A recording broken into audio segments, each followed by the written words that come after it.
Chapitre 2. La loi du bâton et de la dent.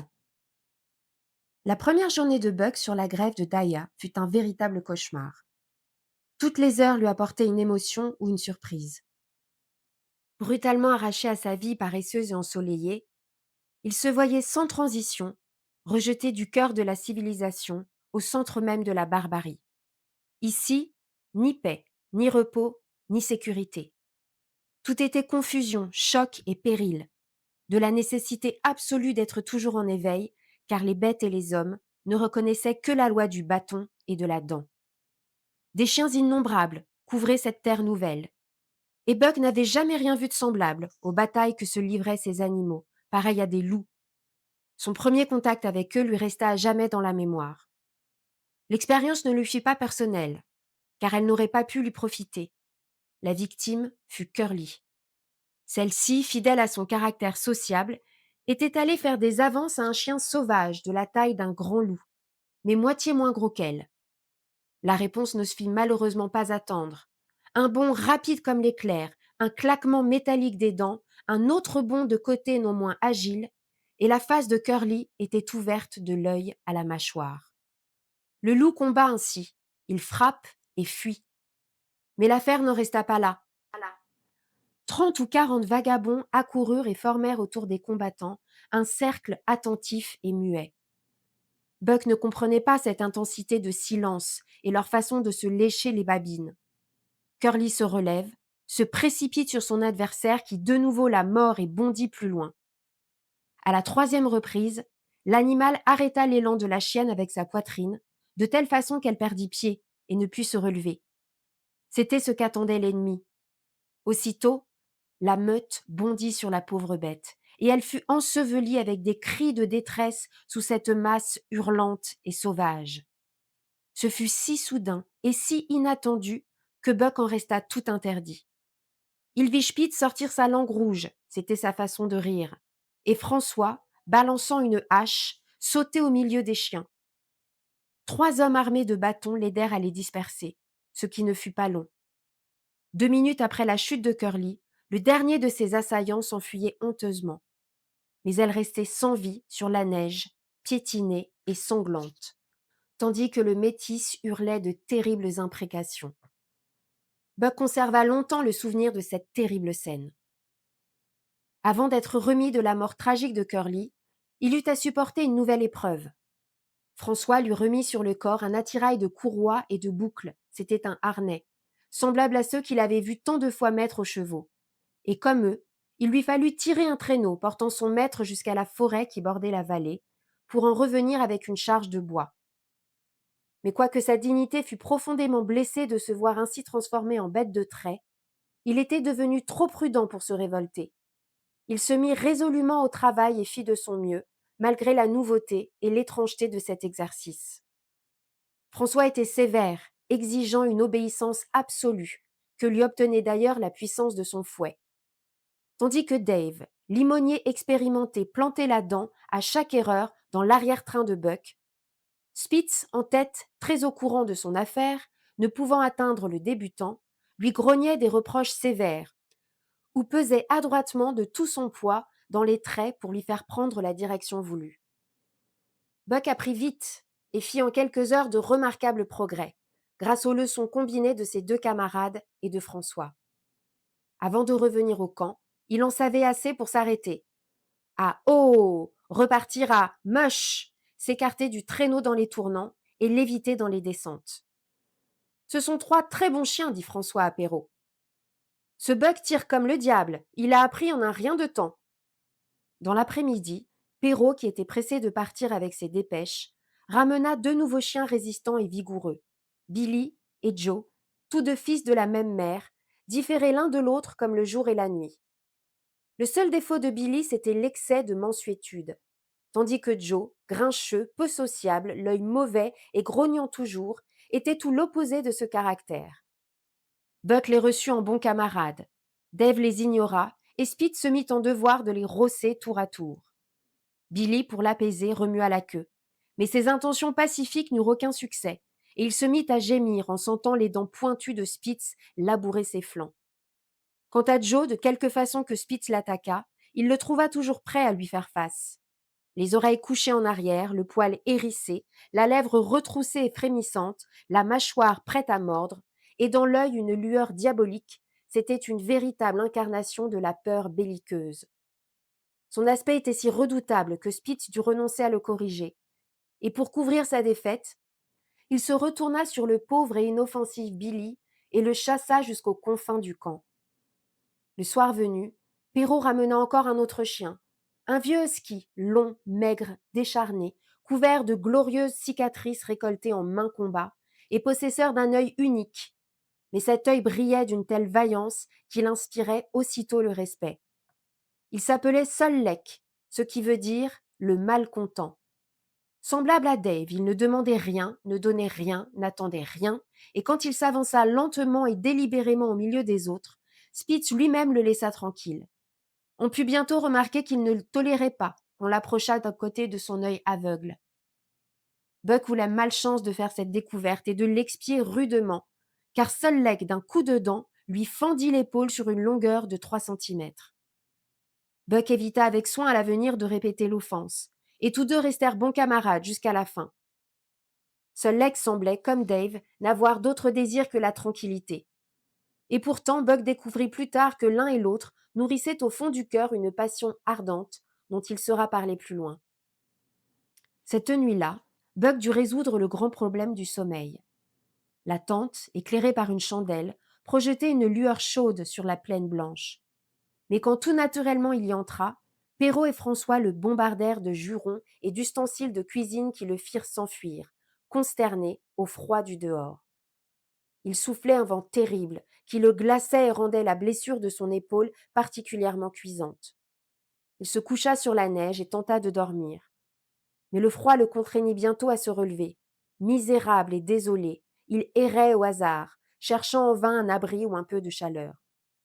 De temps à autre, les chiens indigènes tentaient de l'attaquer, mais il grognait en hérissant les poils de son cou, défense qu'il avait vite apprise, et montrait un front si formidable que les maraudeurs se désistaient bientôt, et il continuait sa route sans être inquiété. Soudain, Buck eut l'idée de chercher comment ses compagnons de trait se tiraient de cette difficulté. À sa grande surprise, tous avaient disparu. Il parcourut de nouveau tout le camp, puis revint à son point de départ sans parvenir à les trouver. Convaincu qu'il ne pouvait être sous la tente, puisqu'il en avait été chassé lui-même, il en refit le tour, grelottant, la queue tombante et se sentant très malheureux. Tout à coup, la neige céda sous ses pattes, et il s'enfonça dans un trou au fond duquel remuait quelque chose. Redoutant l'invisible et l'inconnu, il gronda et se hérissa avec un bond en arrière. Un petit gémissement amical lui ayant répondu, il revint poursuivre ses investigations, et en même temps qu'un souffle d'air chaud lui parvenait à la face, il découvrait Billy, roulé en boule sous la neige. Celui-ci gémit doucement, se mit sur le dos afin de prouver sa bonne volonté et ses intentions pacifiques, et alla même pour faire la paix, jusqu'à passer sa langue chaude et mouillée sur le museau de l'intrus. Autre leçon pour Buck, qui choisit immédiatement un emplacement, et après beaucoup d'efforts inutiles, parvint à se creuser un trou. En un instant, la chaleur de son corps remplissait ce petit espace, et il trouvait enfin un repos bien gagné. La journée avait été longue et pénible, et son sommeil, quoique profond, fut entremêlé de luttes et de batailles livrées à des ennemis chimériques. Buck n'ouvrit les yeux qu'au bruit du réveil du camp. Il ne comprit pas d'abord en quel lieu il se trouvait. La neige de la nuit l'avait complètement enseveli, et ce mur glacé l'enserrait de toutes parts. La peur le saisit, celle de la bête sauvage prise au piège, indice du retour de sa personnalité à celle de ses ancêtres. Car étant un chien civilisé, trop civilisé peut-être, il ignorait les pièges. Tous les muscles de son corps se contractèrent instinctivement. Les poils de sa tête et de ses épaules se hérissèrent, et avec un hurlement féroce, Buck apparut au grand jour, au milieu de la neige qui volait de toutes parts. Avant de retomber sur ses pattes, il avait vu le camp devant lui, et s'était rappelé dans un éclair tout ce qui s'était passé, depuis la promenade avec Manoël, jusqu'au trou qu'il s'était creusé la nuit précédente. Une exclamation de François salua son apparition. « Qu'est-ce que je disais » criait-il à Perrault. « Ce Buck est plus malin qu'un singe. Il apprend avec une rapidité surprenante. » Perrault hocha la tête d'un air de grave approbation. Courrier du gouvernement canadien et porteur d'importantes dépêches, il était désireux de s'assurer les meilleures bêtes, et l'acquisition de Buck le satisfaisait pleinement. En moins d'une heure, 3 autres chiens furent ajoutés à l'attelage, formant ainsi un total de 9 animaux, et un quart d'heure plus tard, tous étant attelés, filaient dans la direction de Daya Canon. Buck était content de partir, et quoique la tâche fût dure, elle ne lui parut point méprisable. Il fut frappé de l'ardeur qui animait tout l'attelage et qui le saisit à son tour, mais plus encore du changement de Dave et de Sol Lake que le harnais transformait. Toute leur indifférence avait disparu. Alertes, actifs, désireux que l'ouvrage se fît bien, ils s'irritaient de tout ce qui pouvait les retarder, du moindre désordre ou d'une erreur quelconque. L'expression de leur être semblait se réduire à bien tirer dans les traits, but suprême pour lequel ils vivaient et qui seul pouvait les satisfaire. Dave était limonier du traîneau. Devant lui était Buck et le malcontent. Le reste venait en file indienne, derrière le conducteur Spitz. Buck avait été placé entre Dave et Sol Lake pour parachever son éducation. Quelque bon élève qu'il se montra, il avait encore beaucoup à apprendre, et il acquit beaucoup de ces 2 maîtres qui ne laissaient jamais longtemps dans l'erreur, et appuyant leurs leçons de leurs dents acérées. Dave était juste et modéré. Il ne mordait jamais Buck sans cause, mais à la moindre faute, il ne manquait pas de le serrer. Et comme le fouet de François le secondait toujours, Buck trouva plus profitable de se corriger que de riposter. Pendant une courte halte, s'étant empêtré dans les traits, et par suite ayant retardé le départ de l'attelage, il reçut une correction à la fois de Dave et de Sol Lake. Le désordre qui en résulta fut plus grand encore. Mais désormais, Buck évita soigneusement d'emmêler les traits, et avant la fin du jour, il avait si bien compris son travail que ses camarades cessèrent de le reprendre. Le fouet de François claqua moins souvent, et Perrault lui-même fit à Buck, pendant la halte, l'honneur de lui examiner soigneusement les pattes.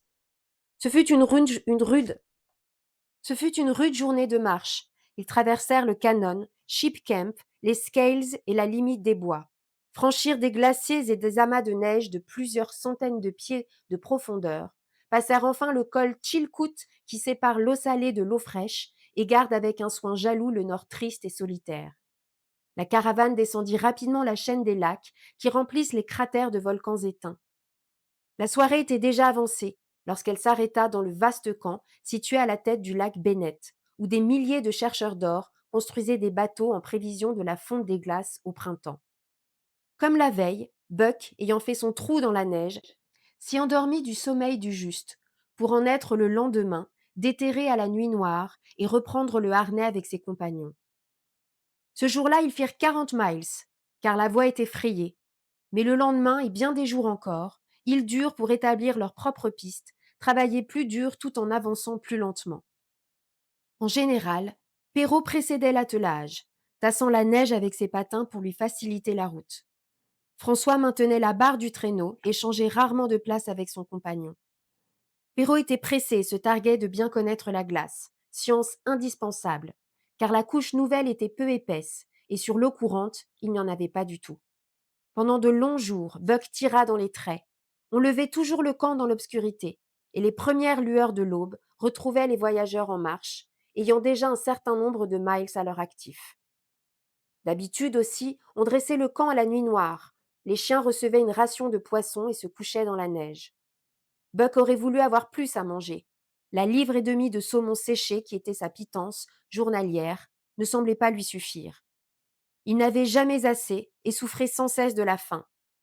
Toutefois, les autres chiens qui pesaient moins et étaient faits à cette vie ne recevaient qu'une seule livre de nourriture et se maintenaient en bon état.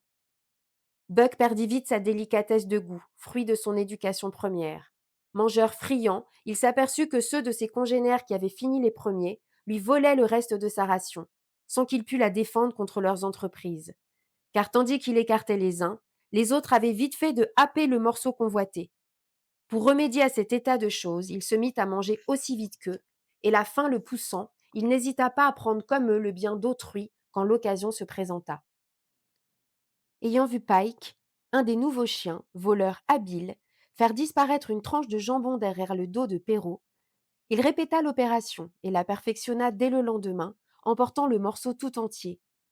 Il s'ensuivit un grand tumulte, mais le coupable échappa aux soupçons, tandis que Dub, maladroit étourdi qui se faisait toujours pincer, fut puni pour la faute que Buck avait commise. L'ensemble de qualités ou de défauts que déploya notre héros en ce premier acte de banditisme semblait démontrer qu'il triompherait de tous les obstacles de sa vie nouvelle. Il marquait la disparition de sa moralité, chose inutile et nuisible dans cette lutte pour l'existence.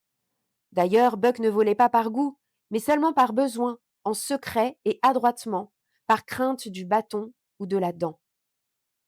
Son développement physique fut complet et rapide. Ses muscles prirent la dureté du fer. Il devint insensible à la douleur. Son économie interne et externe se modifia. Il pouvait manger sans inconvénient les choses les plus répugnantes et les plus indigestes. Chez lui, la vue et l'odorat devinrent extrêmement subtils, et Louis acquit une telle finesse que dans son sommeil, il percevait le moindre bruit et savait en reconnaître la nature pacifique ou dangereuse. Il apprit à arracher la glace avec ses dents quand elle s'attachait à ses pattes. Et quand il avait soif et qu'une croûte épaisse le séparait de l'eau, il savait se dresser pour la casser en retombant avec ses pattes de devant. Sa faculté maîtresse était de sentir le vent et de le prévoir une nuit à l'avance. Quelle que fût la tranquillité de l'air, le soir, quand il creusait son nid près d'un arbre ou d'un talus, le vent qui survenait ensuite le trouvait chaudement abrité, le dos à la bise. L'expérience ne fut pas son seul maître, car des instincts endormis se réveillèrent en lui, tandis que les générations domestiquées disparaissaient peu à peu. Il apprit sans peine à se battre comme les loups, que ses aïeux oubliés avaient combattus jadis. Dans les nuits froides et calmes, quand, levant le nez vers les étoiles, il hurlait longuement, c'étaient ses ancêtres, aujourd'hui cendres et poussière, qui à travers les siècles hurlaient en sa personne. Siennes étaient devenues les cadences de leur mélopée monotone, ce chant qui signifiait le calme, le froid, l'obscurité. C'est ainsi que la vie isolée de l'individu étant peu de choses, en somme, et les modifications de l'espèce laissant inacte la continuité de la race, avec ses traits essentiels, ses racines profondes et ses instincts primordiaux, l'antique chanson surgit soudain en cette âme canine et le passé renaquit en lui. Et cela parce que des hommes avaient découvert dans une région septentrionale certains métals jaunes qu'ils prisent fort, et parce que Manoël, aide-jardinier, recevait un salaire qui n'était pas à la hauteur de ses besoins. Dans les dures conditions de sa nouvelle existence, si des instincts anciens et oubliés reparaissaient chez Buck, il croissait en secret, car son astuce nouvelle savait les équilibrer et les restreindre. Trop neuf encore à cette vie si différente de l'ancienne pour s'y trouver à l'aise, il évitait les querelles. Aucune impatience ne trahissait donc la haine mortelle qu'il avait vouée à Spitz, et il se gardait soigneusement de prendre l'offensive avec lui. D'un autre côté, et peut-être par cela même qu'il devinait en Buck un rival dangereux, Spitz ne perdait pas une occasion de lui montrer les dents. Il l'attaquait même, sans raison, espérant ainsi faire naître la lutte qui se terminerait par la disparition de l'un d'eux.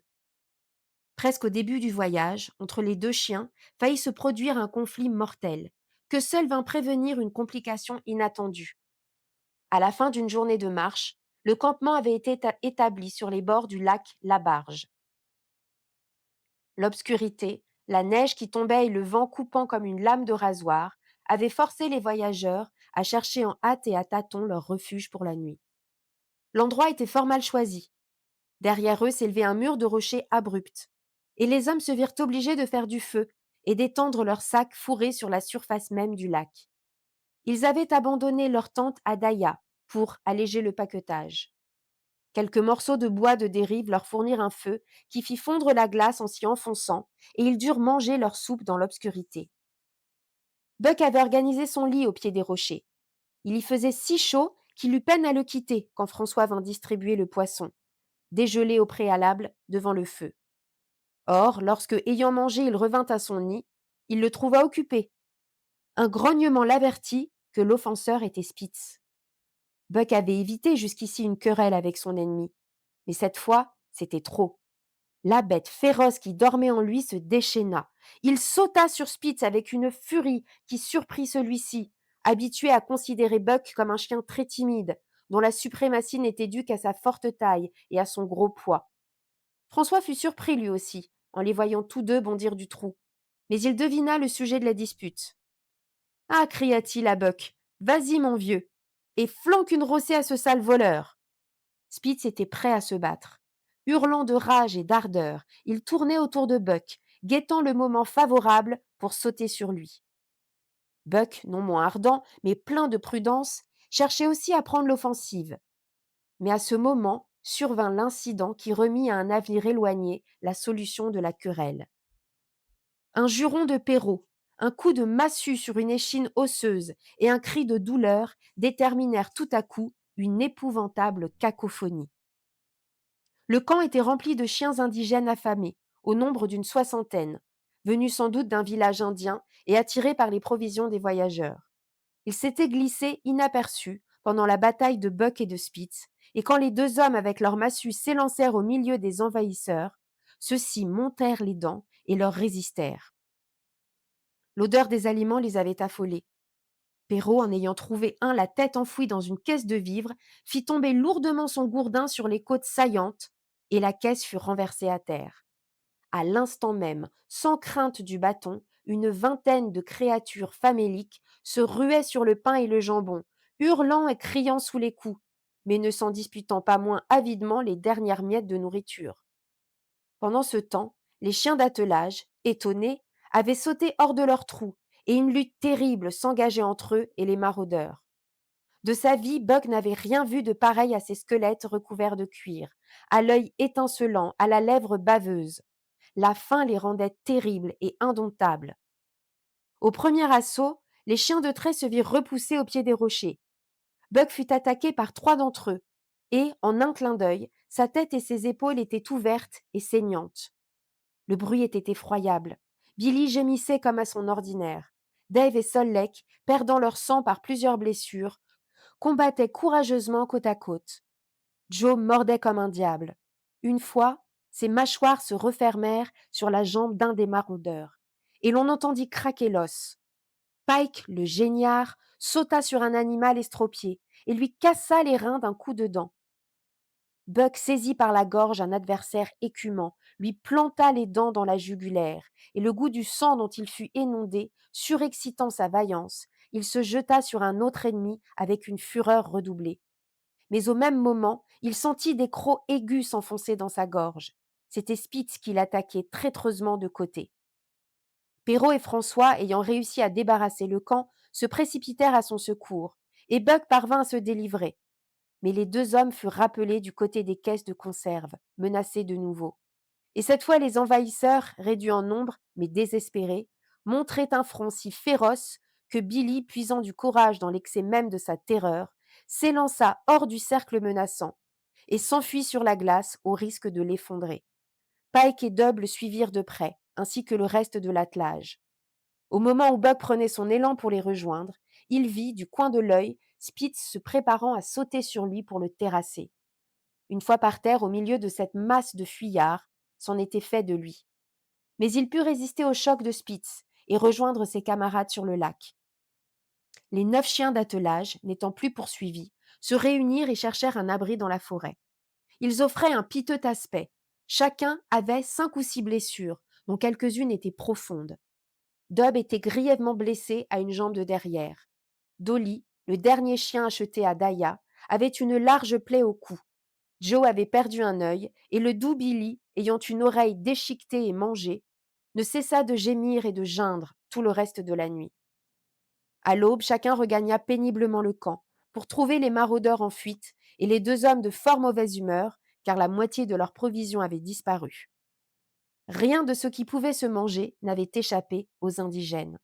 Ils avaient dévoré les courroies du traîneau et des bâches, avalé une paire de mocassins en cuir de buffle appartenant à Perrault, des fragments de harnais de cuir et plus de 60 centimètres de la mèche du fouet de François. Celui-ci contemplait tous ces dégâts avec tristesse, lorsqu'arrivèrent ses chiens blessés. Ah, mes amis, fit-il avec tristesse, peut-être allez-vous devenir tous enragés avec ces morsures. Qu'en pensez-vous, Perrault? Le courrier hocha la tête, soucieux. 400 miles le séparaient de Dawson, et l'hypothèse de François le faisait frémir. 2 heures de jurons et d'efforts remirent les choses en place, et l'attelage raidi par ses blessures repartit pour affronter la course la plus dure qu'il devait fournir jusqu'à Dawson. La rivière de 30 Mile, défiant la gelée, roulait librement ses eaux agitées, et la glace ne portait que dans les petites baies et les endroits tranquilles. Il fallut 6 jours d'un travail opiniâtre et d'un péril constant pour couvrir ces fameux 30 miles. Une demi-douzaine de fois, Perrault, qui marchait en éclaireur, sentit la glace céder sous son poids, et ne fut sauvé que par le long bâton qu'il portait de façon à le placer en travers du trou fait dans la glace par son corps. Le froid était terrible. Le thermomètre marquait 50 degrés au-dessous de zéro. Et Perrault devait, après chaque bain involontaire, allumer du feu et sécher ses vêtements. Mais rien ne l'arrêtait, et il justifiait bien le choix fait de lui comme courrier du gouvernement. Avec sa petite figure ratatinée et vieillotte, on le voyait toujours au poste le plus dangereux, s'aventurant résolument sur les berges où la glace craquait parfois à faire frémir, toujours maître de soi, inlassable et incapable de découragement. Une fois le traîneau s'enfonça. Dave et Buck étaient gelés et presque noyés lorsqu'on réussit à les sortir de l'eau. Il fallut, pour les sauver, allumer le feu habituel. Une carapace de glace les recouvrait, et les deux hommes, pour les dégeler et les réchauffer, durent les faire courir si près du feu que leurs poils en furent roussis. Une autre fois, Spitz s'enfonça, suivi d'une partie de l'attelage, jusqu'à Buck qui, se rejetant de toute sa force en arrière, crispait ses pattes sur le rebord glissant, tandis que la glace tremblait. Derrière lui était Dave, faisant aussi des efforts pour retenir le traîneau que François tirait à se faire craquer les tendons. Un jour enfin, la glace du bord se rompit tout à fait, et leur seule chance de salut fut d'escalader la muraille de rochers. Perrault y réussit par un miracle que François implorait du ciel. Puis on réunit les lanières, les courroies du traîneau, et jusqu'au dernier morceau de harnais pour faire une longue corde qui servit à hisser les chiens un à un au sommet de la falaise. François vint le dernier après le traîneau et son chargement. Il fallut ensuite trouver un autre endroit propice à la descente qui fut opérée aussi à l'aide de la corde. Et la nuit retrouva, sur le bord de la rivière, les malheureux à un quart de mille de leur point de départ. Parvenus à Outalinka et à la glace résistante, Buck était anéanti, et les autres ne valaient guère mieux.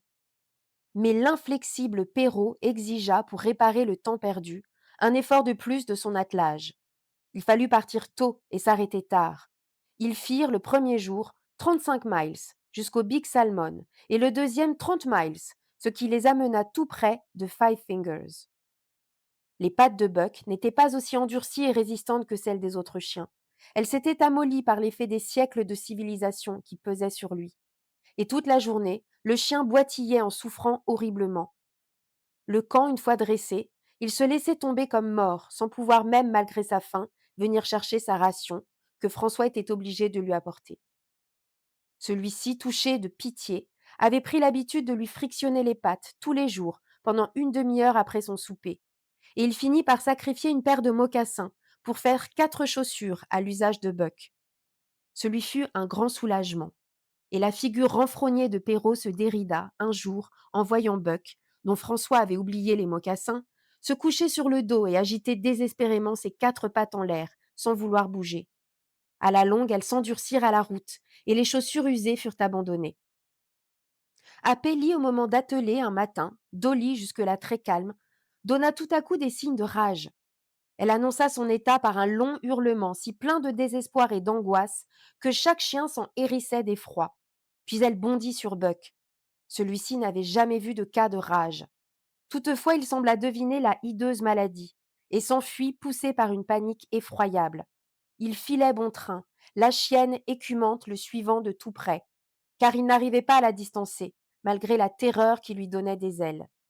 Il se fraya un passage à travers les bois, jusqu'à l'autre extrémité de l'île, traversa un chenal plein de glace pour atterrir dans une autre île, puis dans une troisième, fit un retour vers le fleuve principal et, en désespoir de cause, allait le traverser, car sans la voir, il entendait la bête gronder derrière lui.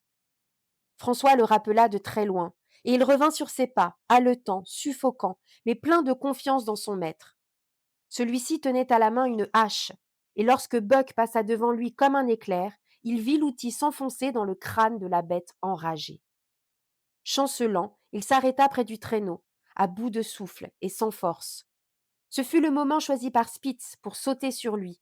2 fois ses dents s'enfoncèrent dans la chair de l'ennemi sans défense, la déchirant jusqu'à l'os. Mais le fouet de François s'abattit sur le traître, et Buck eut la satisfaction de lui voir subir une correction des plus sévères. Ce Spitz est un diable incarné, fit Perrault. Il finira par nous tuer Buck si l'on y veille. Buck vaut 2 diables à lui seul, répondit François. Quelques beaux jours, vous pouvez m'en croire, il avalera Spitz tout entier pour le recracher sur la neige. À partir de ce moment, en effet, ce fut la guerre ouverte entre les 2 chiens. Spitz, comme chef de file, maître reconnu de l'attelage, sentait sa suprématie diminuer devant cet animal si peu semblable aux nombreux chiens du sud qu'il avait connus. Bien différent de ces animaux délicats et fragiles, Buck supportait les privations sans en souffrir. Il rivalisait de férocité et d'astuce avec le chien du pays. Plein de finesse sous sa forte charpente, il savait attendre son heure avec une patience digne des temps primitifs. Buck désirait un conflit au sujet de la direction suprême, car il était dans sa nature de vouloir dominer. De plus, il avait été saisi de cette passion incompréhensible du trait, qui fait tirer les chiens jusqu'à leur dernier souffle, les pousse à mourir joyeusement sous le harnais et leur fend le cœur s'ils en sont éloignés. C'était la passion de Dave, comme Limonier, de Sol Leke tirant de toute sa force, passion qui les saisissait le matin au lever du camp et les transformait, de brutes moroses et maussades, en créatures ardentes, alertes et généreuses. C'était cette même passion qui poussait Spitz à corriger sévèrement toute faute dans le service, à dresser en conscience les nouvelles recrues, mais qui lui faisait en même temps pressentir et combattre toute supériorité capable de lui susciter un rival. Buck en vint à menacer effrontément l'autorité de Spitz, s'interposant entre lui et ceux qu'il voulait punir. Une nuit, il y eut une épaisse tombée de neige, et le matin venu, Pike le géniard n'apparut pas. Il restait blotti dans son trou sous un blanc matelas. François l'appela et le chercha en vain. Spitz était fou de rage. Il arpentait le camp, reniflant et grattant partout, et grognant si furieusement que le coupable en tremblait d'effroi dans sa cachette. Quand il fut enfin déterré et que Spitz, exaspéré, sautait sur lui pour le corriger, Buck, également furieux, s'élança entre les deux. Ce fut si inattendu et si habilement accompli que Spitz, étonné, retomba en arrière. Pike, jusque-là tremblant de peur, rassembla son courage, fondit sur son chef renversé, et Buck, oublieux de toute loyauté, s'élançait lui aussi pour l'achever. Mais François, défenseur de la justice, intervint alors avec son fouet. Il lui fallut d'ailleurs employer le manche pour réussir à le faire lâcher, à Buck son rival terrassé. Le révolté, étourdi par le coup, abandonna son ennemi et fut corrigé sans merci, tandis que Spitz, de son côté, punissait vigoureusement Pike le géniard. Pendant les jours qui suivirent et qui les rapprochaient de Dawson, Buck continua à s'interposer entre Spitz et les coupables. Mais toujours rusé, il le faisait hors de la vue de François. Cette secrète mutinerie encourageait l'insubordination générale, à laquelle Dave et Sol Leke seuls échappaient. Ce n'était que querelle, lutte incessante, et François, toujours inquiet de ce terrible duel, qu'il savait bien devoir se produire tôt ou tard, dut plus d'une nuit, au bruit des batailles, quitter ses couvertures de fourrure pour intervenir entre les combattants. L'occasion favorable ne se présenta pas, et ceux-ci arrivèrent à Dawson sans avoir vidé leurs différends. Ils y trouvèrent beaucoup d'hommes et d'innombrables chiens qui, selon l'habitude, travaillaient sans relâche. Tout le long du jour, les attelages infatigables sillonnaient la rue principale, et la nuit, leurs clochettes tintaient encore. Ils tiraient des chargements de bois de construction ou de bois à brûler, rapportaient les produits des mines, faisaient en un mot tous les travaux exécutés par des chevaux dans la vallée de Santa Clara. Buck, de temps à autre, rencontrait des chiens du sud, mais en général c'étaient des métis de loups et de chiens du pays. Chaque nuit, à 9 heures, à minuit, à 3 heures du matin, il faisait entendre un chant nocturne, étrange et fantastique, auquel Buck était heureux de se joindre. Quand l'aurore boréale brillait, froide et calme au firmament, que les étoiles scintillaient avec la gelée et que la terre demeurait engourdie et glacée sous son linceul de neige, ce chant morne, lugubre et modulé sur le ton mineur avait quelque chose de puissamment suggestif, évocateur d'images et de rumeurs antiques. C'était la plainte immémoriale de la vie même, avec ses terreurs et ses mystères, son éternel labeur d'enfantement et sa perpétuelle angoisse de mort. Lamentation vieille comme le monde, gémissement de la terre à son berceau. Et Buck, en s'associant à cette plainte, en mêlant fraternellement sa voix en sanglots de ses demi-fauves, Buck franchissait d'un bond le gouffre des siècles, revenait à ses aïeux, touché à l'origine même des choses. 7 jours après son entrée à Dawson, la caravane descendait les pentes abruptes des baraques, sur les bords du Yukon, et repartait pour Daya et Saltwater. Perrault emportait des dépêches plus importantes encore que les premières. La passion de la route l'avait saisi à son tour, et il voulait cette année-là battre le record des voyages. Plusieurs circonstances lui étaient favorables. Le bagage était léger, la semaine de repos avait remis les chiens en état, la voie tracée était battue par de nombreux voyageurs, et de plus, la police avait établi 2 ou 3 dépôts de provisions pour les hommes et les chiens. Ils firent dans leur première étape 60 miles, ce qui est une course de 60 miles, et le second jour, franchirent le Yukon dans la direction de Pelly. Mais cette course rapide ne s'accomplit pas sans beaucoup de tracas et d'ennuis pour François. La révolte, insidieusement fomentée par Buck, avait détruit l'esprit de solidarité dans l'attelage, qui ne marchait plus comme un seul chien. L'encouragement sourdement donné aux rebelles les poussait à toutes sortes de méfaits. Spitz n'était plus un chef à redouter, il n'inspirait plus le respect, et son autorité était discutée. Pike lui vola un soir la moitié d'un poisson et l'avala sous l'œil protecteur de Buck. Une autre nuit, Dub et Joe se battirent avec Spitz et lui firent subir le châtiment qu'ils méritaient eux-mêmes à juste titre. Billy le Pacifique devenait presque agressif, et Buck lui-même ne montrait pas toute la magnanimité désirable. Fort de sa supériorité, il insultait ouvertement l'ennemi, qui naguère le faisait trembler, et pour tout dire, agissait un peu en bravache. Le relâchement de la discipline influait même sur les rapports des chiens entre eux. Ils se disputaient et se querellaient sans cesse. Seuls Dave et Sol Lake ne changeaient pas, tout en subissant le contre-coup de ces luttes perpétuelles. François avait beau jurer comme un diable en sa langue barbare, frapper du pied, s'arracher les cheveux de rage et faire constamment siffler son fouet au milieu de la meute, sitôt qu'il avait le dos tourné, le désordre recommençait. Il appuyait Spitz de son autorité, mais Buck soutenait de ses dents le reste de l'attelage. François devinait qu'il était au fond de tout ce désordre, et Buck se savait soupçonné, mais il était trop habile pour se laisser surprendre. Il travaillait consciencieusement, car le harnais lui était devenu très cher. Mais il éprouvait un bonheur plus grand encore à exciter ses camarades et à semer ainsi le désordre dans les rangs. À l'embouchure de la Taquina, un soir, après souper, Dub fit lever un lapin et le manqua. Aussitôt, la meute entière partit en chasse. 100 mètres plus loin, 50 chiens indigènes se joignirent à la bande. Le lapin se dirigea vers la rivière et tourna dans un petit ruisseau, dont il remonta rapidement la surface gelée. Il courait léger sur la neige, tandis que les chiens enfonçaient à chaque pas. La forme superbe de Buck se détachait en tête de la bande, sous la clarté pâle de la lune. Mais toujours devant lui bondissait le lapin, semblable à un spectre hivernal.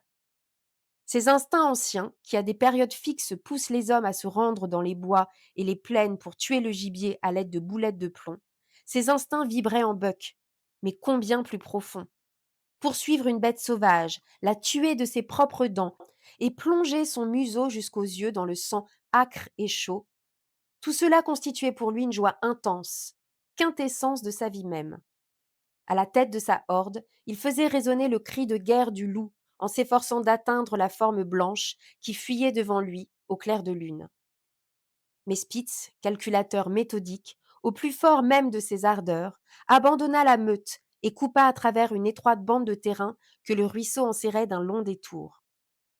Buck ne s'en aperçut pas, et lorsqu'il parvint à quelques mètres du lapin, il vit surgir une autre forme blanche qui bondissait du haut du talus et venait lui prendre sa proie. Le lapin ne pouvait plus tourner, et quand les dents acérées lui brisèrent les reins, il poussa un cri perçant, comme celui d'un humain.